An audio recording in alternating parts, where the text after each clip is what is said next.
October 2nd, 1187 Jerusalem. The dawn light spills across the stone walls as Salah ad-Din Yusuf ibn Ayyub, known to history as Saladin, stands silently outside the holy city. The air is cool, the banners behind him hang heavy after weeks of siege. He listens not to his generals but to the sound of the city itself, bells ringing softly, voices murmuring prayers, fear breathing through stone. Saladin removes his helmet and wipes dust from his brow. He has waited his entire life for this moment. Jerusalem, lost to Islam nearly 90 years earlier, now lies broken and defenseless before him. His army has won decisively. The Crusader forces are crushed at Hattin, their knights scattered, their king captured. By every rule of medieval war, what comes next should be slaughter. Saladin knows this, his commanders know this, the men sharpening their blades know this, history expects it. And yet he hesitates. Inside Jerusalem, Balian of Ibelin walks the walls counting the living and the dead. He has only a handful of knights,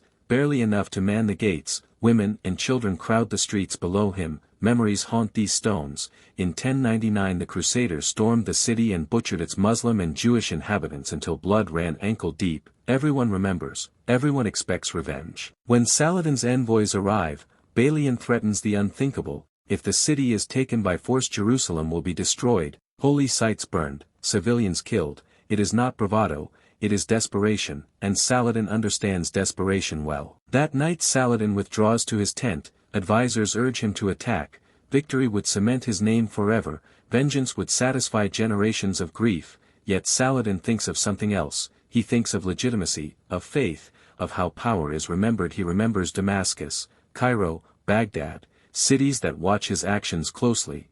He remembers that he has unified fractured Muslim lands not by terror but by restraint. Jerusalem is not just a prize, it is a test. At dawn Saladin makes his decision. Jerusalem will fall, but it will not burn. Negotiations resume. Balian pleads for mercy. Saladin does not grant it freely. He demands ransom, structure, order. But when families cannot pay, when children cling to parents with nothing to offer, Saladin bends the rules. Thousands are released without payment. His own brother donates gold. His treasury opens. Mercy becomes policy. On October 2nd, 1187, Saladin enters Jerusalem not as a butcher but as a ruler. There is no massacre, no bloodbath. Churches are protected, civilians are spared, even the Church of the Holy Sepulchre remains untouched. The contrast is unmistakable and deliberate. Christian chroniclers will later admit what they never expected, that Saladin behaved with honor, that his restraint stunned enemies and allies alike, that mercy carried more weight than terror ever could. Saladin walks through the city quietly.